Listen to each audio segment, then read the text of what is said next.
I have here a CINEYO broom holder. It's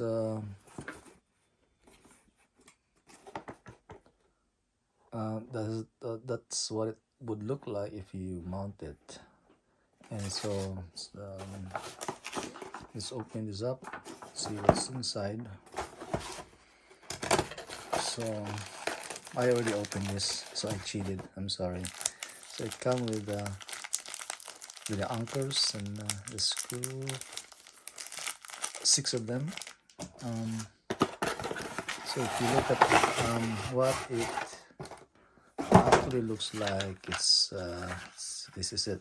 So there's like 1, 2, 3, 4, 5 brooms, and then on here you can just flip it out, and you have additional hooks for your other. So like 1, 2, 3, 4, 6 of the hooks and 5 of the 1, 2, 3, 4, 5 of the holder, and you have 6 screws here. So 1, 2, 3, 4, 5, 6 screws, so it would hold up on the wall. And I was gonna put this on the wall here behind our utility door.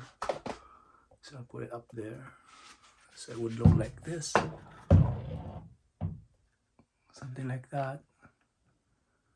So this is just an unboxing. So for me, it's not bad. It's just a holder, broom holder. I would have loved to get the white one, but there's only black available. I don't care. It's the functionality that matters here, because it's just behind the door. All right, so I will put this. I will mount this. Thanks for watching.